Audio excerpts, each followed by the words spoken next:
I'm doing a skin giveaway every single patch on my Discord. I also give a lot of great advice on Discord, so if you're interested in joining a Wild Rift community, please use the link below and join. What is up YouTube, I'm Royal, I'm rank 1 Wild Rift, and in this video we're gonna be reviewing my tier list for patch 6.0a. So I skipped the patch 6.0 tier list because it was such a big patch, I didn't have time to really figure out what's best, and Riot decided to release a tier list just a week after, so we're just gonna be skipping to 6.0a. However, we're still gonna be doing 2 skin giveaways on my Discord, so check that out below. Let's start off with the Baron lane. And obviously, this is gonna be very different than my previous tier lists because of how many changes have happened so quickly. So let's talk about the new champion first, Rumble, who's gonna be in S tier. So while Rumble does struggle a bit in the laning phase in most matchups, his teamfighting damage is absolutely insane. So if you're able to kind of play safe and scale, you're gonna be an absolute menace in those late game team fights, especially if the enemies don't have a lot of magic resist. The best Baron laner of the patch is probably Ornn. Because of the durability changes, Ornn is able to easily survive a laning phase, and he's just gonna be the best team fighting champion in the game with his ultimate engage. The utility he can give to his teammates by allowing them to buy items out of shop, so he's just the best tank right now, and he definitely benefits a lot from the durability changes because of his passive as well, granting him more armor and more magic resistance and so on. Of course, the champions that do true damage are gonna benefit quite a bit, especially Fiora because she does percent health true damage. So there's nothing you can do against the Fiora damage, right? If you build HP, she will do more true damage. If you build armor, she's doing true damage and ignoring it. So the durability changes really help Fiora shine, and she's a great option for a split pusher. Similarly with Camille, she's able to scale pretty freely and deal a lot of damage. Jax is another champion that benefited quite a bit from the durability changes, not just because of his ultimate, but also because Jax is so good in these sustained long fights where he can stack up his passive and spam his second ability on you as many times as possible. So these are going to be the god tier champions. In S tier, we of course have Rumble, the newest champion, but then we have Renekton, who's kind of dropped down from the god tier, and that's because lane dominance is not as important. It's very easy for Baron laners to just scale. However, Renekton continues to be an extremely strong laner, and he's okay in the late game too because he provides a lot of utility with his second ability stun in teamfights. Singed, despite his nerf, actually continues to be very dominant, especially with this tanky AP build. He's able to have so much value in team fights, and of course being able to fling enemies back to his team. Wukong, another great team fighter. Aatrox, Darius continue to be really strong as bruisers, even though bruisers aren't as good this patch. Malphite continues to be the best choice against a lot of physical damage. Teemo is actually finally joining the S tier. He actually benefits from the durability patch quite a lot because the only way to really deal with Teemo was to one-shot him, and now that's really hard. And of course Teemo scales like an absolute monster. Shen is also in the S tier. Shen is a great choice for a supportive Baron laner. His ultimate can really be game impactful, and of course he does percent health damage, which helps for the durability patch. And I actually have Olaf in the S tier too. He's so good at maintaining his ult in the durability patch and the true damage he deals. The durability patch is really nice for Olaf, one of the few bruisers that benefited from it. In A tier, we of course have the champions that are still really good choices. However, they're just not up there with the S tier champions. However, if you do enjoy them and you have a good matchup, you can still pull them off. In the B tier, I have the champions that I think are really weak right now. Yone has been kind of nerfed from the durability patch. Garen has actually received some pretty big nerfs for the durability patch, especially tank Garen. I think AD Garen is quite a bit better. Urgot, he's a lane bully, right? And he benefited a lot from Heartsteel, and now that's nerfed quite a bit. Ambessa is just really bad in the early game, so she gets destroyed by everyone, and she got nerfed on top of that. She's still way better in the jungle than she is Baron lane. And of course, Vladimir and Aurelia are just the worst Baron lane champions right now. If you want to go AP, you're better off going Rumble, Teemo, or Akali. Vlad is just not a great Baron lane champion, but I keep seeing it a lot in the Baron lane, so I'm gonna have to put it in the list. Now let's move on to jungle, where we actually have Similar champions, but a lot has happened. So in the God tier, I've actually removed Lee Sin, and he's definitely in between God tier and S tier, but Echo and Amumu are just clearly so much better than every other champion that they had to be on their own tier. And then if I were to put like Lee Sin somewhere, I'd put him between God tier and S tier. And maybe I would put Zed there with him. I think in the S tier, those are the two champions that are the best. However, I don't have too many tiers, so I'm just going to put them in the S tier and leave Amumu and Echo in the God tier. Amumu received some massive buffs. I already had him in S tier, and I was debating putting him in God tier even before the buffs.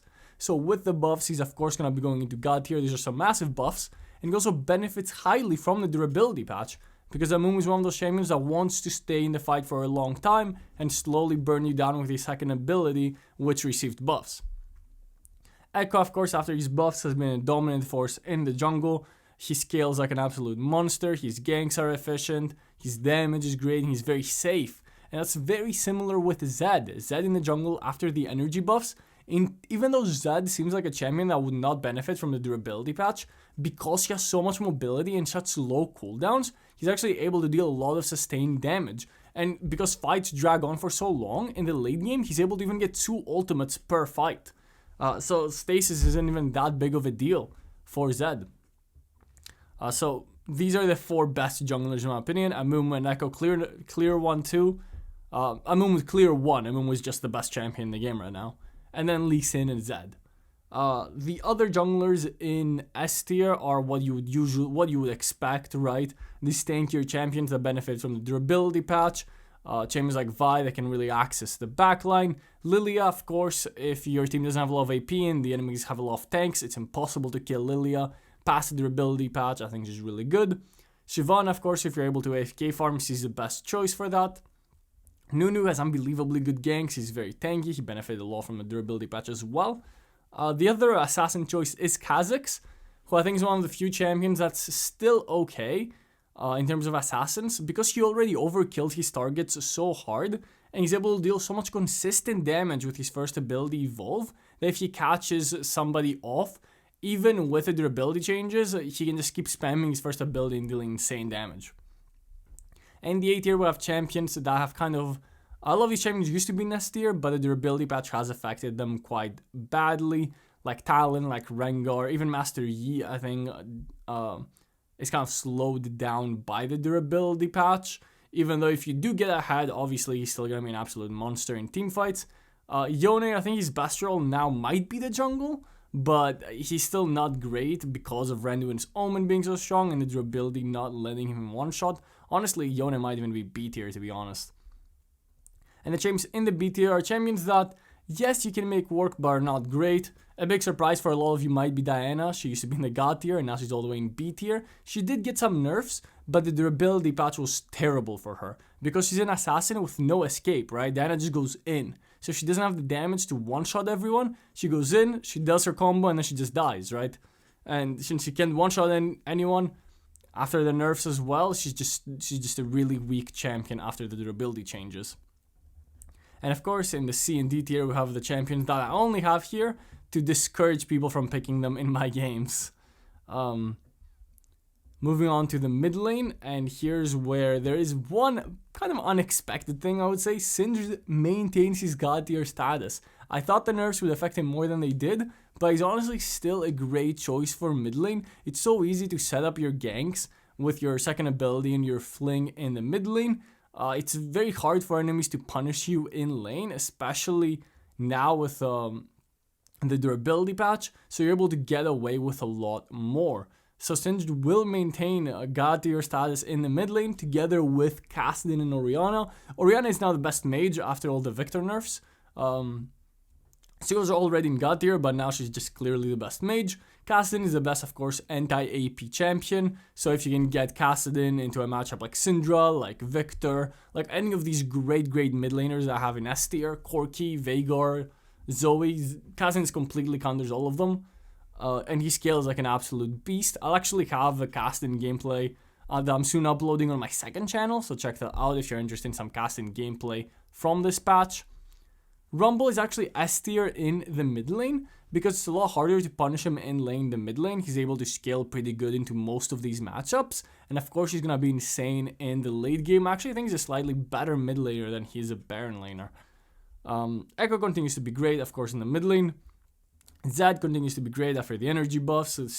He's better in the jungle, to be honest, but he's a great mid laner as well. Yasuo, the grasp change, I think, negatively affected him slightly in terms of damage, but he's so much tankier now. But he's still a great choice. However, his brother Yone did get hit pretty hard this patch in terms of the durability and random summon, because Yone really liked going damage. He wasn't so great with a tank build like Yasuo, and his damage build is just a lot weaker now. I'm not sure if tank is a better choice with grasp, but he feels pretty weak either way. Of course, all the burst champions have fallen into A tier. Champions like Ahri, champions like Jace, all these champions have fallen to A tier. Ziggs has fallen to A tier, who's like a pretty good burst champion, right? Lissandra, another burst champion that has fallen. Akali, another burst champion that has fallen. All of these champions are just not as good right now. Syndra is the only one that maintains S tier, I guess. I did have her in God tier and S tier in the past, but even though she is a burst champion, she still scales really good in the late game. However, she's not as strong as she used to be. And the B tier and C tier champions are just the ones that have been hurt the most. Brand hasn't really been hurt by the durability patch, but Brand is just not a great mid laner. So those champions are going to be in B and C tier. Now let's move on to ADCs, where of course we have Varus in the God tier. Varus benefited from the durability patch quite a bit, even though he did get slightly nerfed with the addition of Cleanse.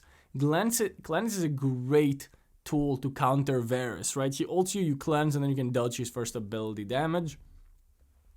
So this is a great option that ADCs now have in the bot lane. This is also another reason why in the mid lane Lissandra fell off as well. Cleanse just completely counters her, right? And we also have Sivir in the God tier. So ADCs this patch are actually quite weak. If you're not able to kill tanks easily, like Varus or Vayne or Kai'Sa, then you're not going to be great. But champions like Sivir have insane utility with her ultimate, right? Good wave clear, good utility. She supports her team a lot. So it's not just about the damage. Varus, of course, able to do damage to tanks with his second ability. Jhin is a great supportive ADC that has made his way in S tier. Now Zeri is really good because of the enchanters in the meta, right? Heals and shields are really stronger now, and you're gonna see that on my support tier list. But shields are really strong, and Zeri of course benefits from her passive. Kai'Sa is one of the best tank killers. Misfortune is just overtuned, her numbers are too high, so she continues to be S tier. Xayah is a great choice for a safe ADC that still deals a lot of damage. In the A tier, you see champions that are just quite a bit weaker. Ashe does provide quite a bit of utility, so she's in A tier. Lucian can be really good depending on the right comp. Caitlyn was nerfed pretty hard from the durability patch, I must say, so she has fallen off a bit, and the lethal tempo nerfs, of course. Vayne has actually gone up, so she has benefited from the durability patch. She's still a pretty weak ADC overall, however, she is quite a bit better now because she can just kill the tanks, right? Jinx, Tristana, and Draven are just really weak. These hypercarry ADCs, long-range hypercarry ADCs like Caitlyn, Jinx, and Tristana are just so weak right now. Their damage is just not enough. And Draven is, the main issue with Draven is that he's not able to snowball his lead. It's really hard to get leads. Scaling is just a bit better for ADCs, but the main goal of ADCs is not just to scale and hypercarry, it's to scale and help your team. So Varus, Sivir, Ashe, Jhin, all of these champions have a lot of utility. Champions like Kai'Sa do mixed damage. Zeri, of course, with her utility through the shields. The just straight up all attack crit ADCs, that's what's been nerfed. Like Caitlyn, like Jinx, like Tristana. And the C tier, of course, we have the ADCs that I think are really weak. Samira got pretty hard nerfed from the durability patch. She can still be good in the right situations. If you're like a dual queue and you're playing with Nautilus or Alistar or something. But if you pick Samira into like any not good matchup, it's just completely GG. Moving on to the supports. And in the God tier, we of course have Blitzcrank, the king. Ornn has joined the God tier. Of course, he just benefited so much from the latest patch. You can honestly even play him mid lane, he'd be God tier. And Pyke, of course, is God tier after the buffs a couple patches ago. He maintains he continues to be really, really strong, even though the durability patch did hurt him a bit. Obviously, it's matchup dependent. As long as you're able to get picks, you're still going to be alright though. Singed is going to be an S tier. He isn't as great of a support as he is a mid or Baron laner. However, he still is a decent choice for us engaged support, similar to Thresh and Nautilus. And of course, all of the shielding supports are here. All the healing and shielding supports, like the Soraka, like the Sona, like the Janna, like the Lulu, like the Milio, like the Nami. The other healed and shield supports like Karma, Yuumi, Lux, and Seraphine, they're still good choices, but they get outshined by Janna, Sona, Nami, Milio, Soraka, Lulu. So I recommend picking those enchanters instead. In the B tier, we see some champions that are engaged champions, like the Rakan, like the Gragas, like the Galio. Obviously, Galio and Gragas can also be disengaged champions, but these champions are just completely countered by the healing and shielding supports that are dominating right now thanks to the enchanter buffs on the items, right? And this is also why we see Swain so low. This is why we see Leona and Alistar have fallen so low, even Jarvan, right? The only engaged champions that are good are the ones that can beat up the enchanters. Braum is in a weird spot because while he's an amazing anti-engaged champion, so he's great if you pick him against Ornn, Blitzcrank, Pyke, Thresh, Nautilus, he's really bad against enchanters. So try to avoid Braum against enchanters, but pick him against engaged champions. If you want to pick a mage, I think your best choices are Zyra or Nami, which is sort of a mage, but Lux is also still a decent choice. So this is my tier list for patch 6.0a.